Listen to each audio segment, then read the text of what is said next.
So bago kayo bumili, kung may plano man kayong bumili nito, kailangan nyo munang malaman ano ba yung mga goods and not so goods about this motorcycle. Para sa akin, nagustuhan ko rito yung kanyang looks. Nung nakita namin to sa dealer, nakita ko yung ngiti ng asawa ko, hindi na matanggal-tanggal yung ngiti sa mukha niya. And then pangalawa is yung kanyang price. Napakaganda ng kanyang instrument panel, promise. Another goods, fuel tank capacity. Isa sa mga goods for me ang kanyang gulay board.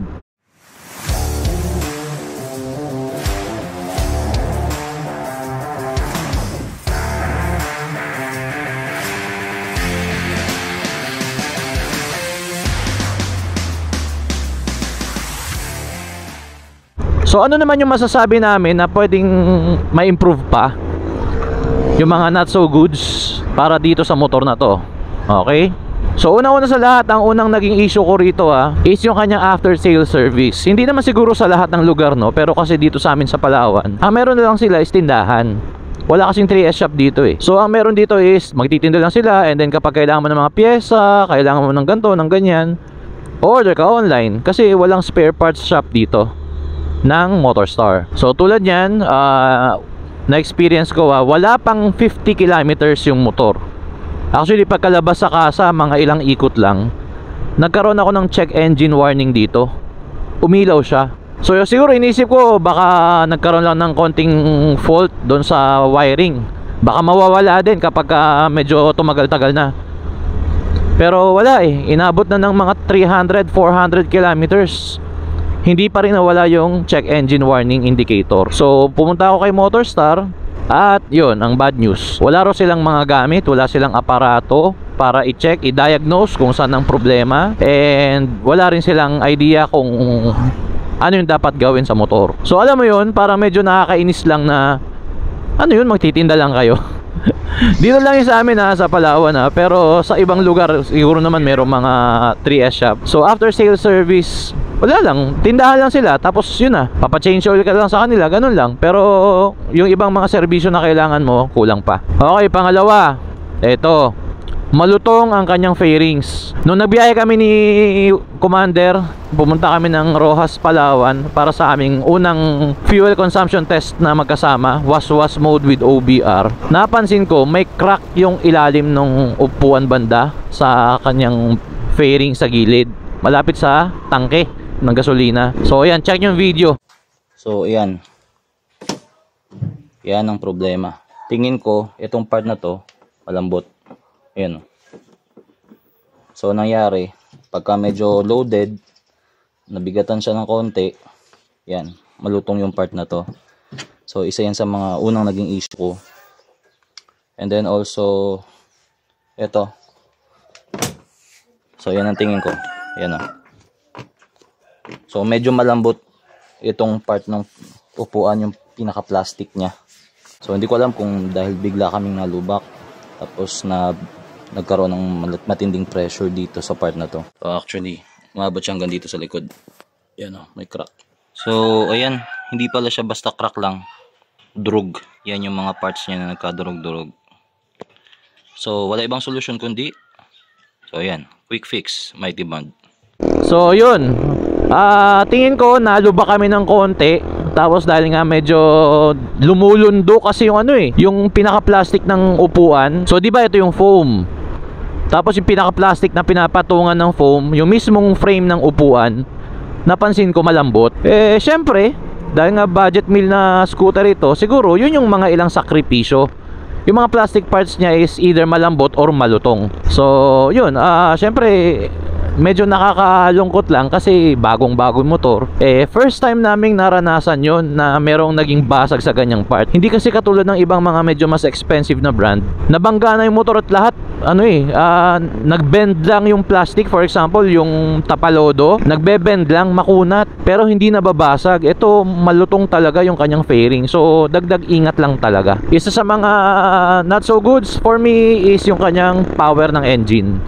Matibay ang engine, pero ang problema, yun nga, medyo bitin. Na-compare ko lalo yan nung may katabi ako na naka Honda Click 125 na sa stoplight kami pareho, nung nag-green, pumiga siya, pero hindi niya alam na sinusubukan ko siyang habulin. Pumiga rin ako. Ayun, unti-unti na lang siya lumayo ng lumayo. medyo mabagal yung acceleration nito. Yun yung isang na-compare ko. Pero kapag wala kang ibang kino-compare, hindi mo dinikit sa ibang motor, tapos nagra-ride ka lang mag-isa, parang sapat pa rin naman yung power niya. Yun lang, talagang 8 horsepower and 8.3 newton meters of torque. May difference talaga kung ikukumpara mo sa 11 horsepower ng Honda 125 na click, o kahit sa Gravis na lang na nasa 9.3, 9.2 horsepower. Medyo lamang na lamang talaga yung mga brand na yun kung ikukumpara dito. Well, hindi naman talaga to binili para makipagkarera ka, di ba? Binili mo to kasi para mag-enjoy lang sa pagra-ride habang ina-admire ng ibang tao yung looks ng motor mo. And then, medyo not so goods yung kanyang under seat storage. Malapad naman, malawak naman. Ang hinahanap ko lang talaga is pwede sana siyang malagyan ng kahit half face helmet man lang. The problem is hindi nga kasya. So kailangan mo talagang bumili ng top box para meron kang lalagyan ng helmet kung ayaw mong yung helmet mo is nakasabit lang. Kasi ang problema kapag sinasabit mo lang ang helmet sa kanyang helmet hook, dalawang pwedeng mangyari dyan. Either nakawin dahil pwedeng putulin yung strap, or pag umulan, iniwan mo sa labas, magiging soup bowl ang iyong helmet. So yun yung ating isa lang sa mga not so goods din sa motor na to. Sana medyo yun nga, nilalim-laliman nila yung under seat storage, pero siguro nga yun yung ginawa niyang kompromiso para sa kanyang medyo mababang seat height.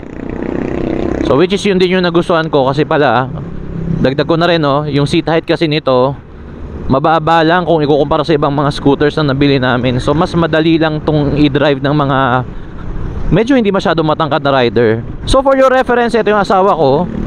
Ang kanyang height is just 4'11" pagka walang sapatos, barefoot, yan, 4'11". Pero kapag suot na niya ang kanyang mahiwagang sandals na 2 inches ayan, abot na niya yung motor. So ayun, another not so goods naman para sa akin is yung kanyang bato ng headlight. So hindi pa masyadong makita rito sa part na to, pero ito, i-check nyo yung video na to.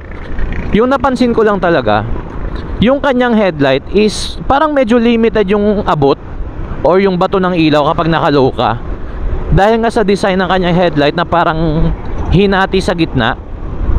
Hindi katulad na ibang motor, kahit naka-low, medyo sabog yung bato ng ilaw, medyo mas malayo yung abot ng low beam mo eh.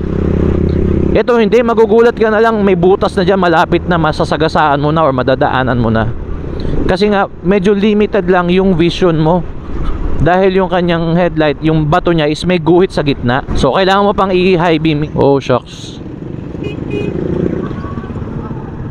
kawawa naman si Manong.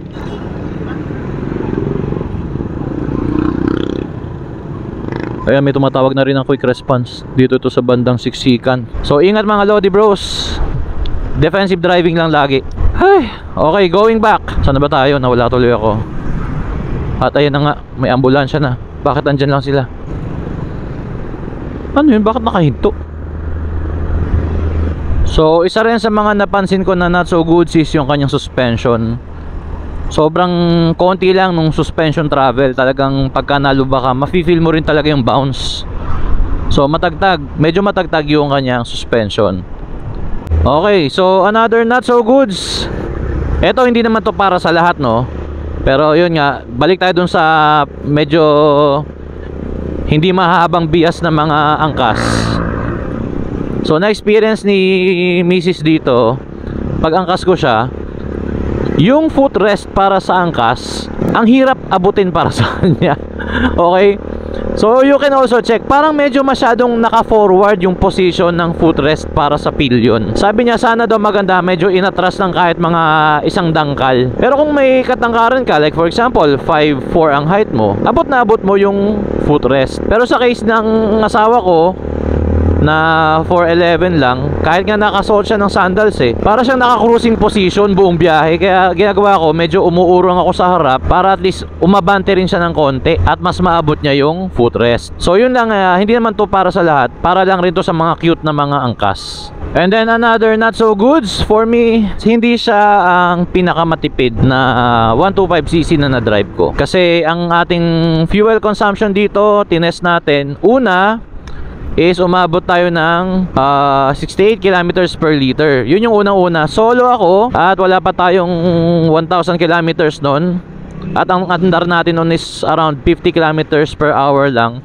At sobrang bait natin sa throttle. Okay? Tapos nagbiyahe tayo ng mga 51 kilometers nun. Nung nag part 2 tayo, fuel consumption test, was mode with OBR. So check nyo yung video na yan. Umabot lang tayo ng 32 kilometers per liter.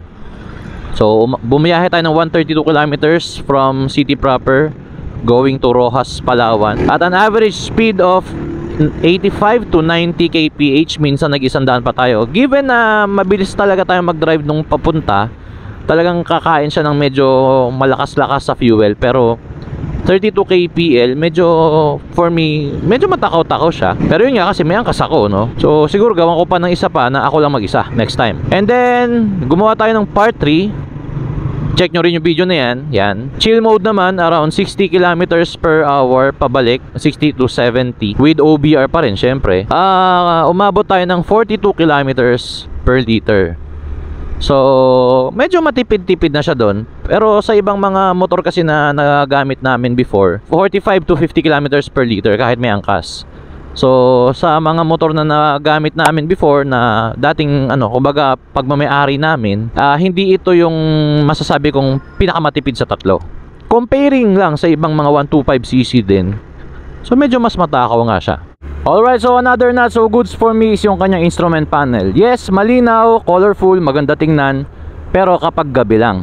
Pero kapag medyo tirik yung araw, like for example 11 AM hanggang mga alas 2 ng hapon, grabe yung glare, hindi mo makita yung display kung ano man yung mga infos na gusto mo makita dyan. So possible doon din siguro sa ginamit na plastic na cover ng ating instrument panel. And then isa pa yung kanyang clock.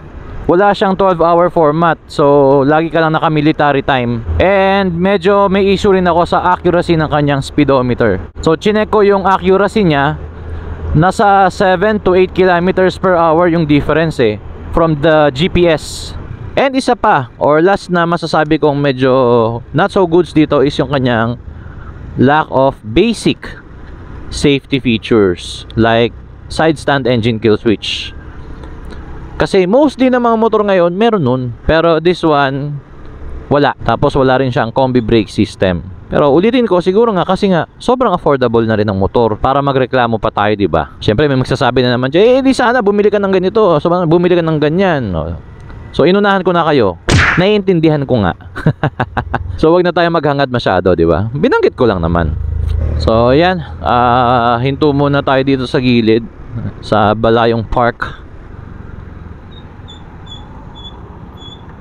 O di ba? Umaandar pa rin siya kahit na naka-side stand na siya. So dito na nagtatapos ang ating vlog about this bike. So marami rin siyang mga goods and meron ding mga ilang mga not so goods. Pero still, wala namang perfectong motor. So importante is meron kayong guide kung sakali mang may balak kayong bumili ng motor na to. So alam nyo na yung mga i-expect ninyo. Ang importante, masaya ka sa motor na bibilihin mo. Alright? So this has been your bro nagsasabing always ride safe and stay alive. God bless.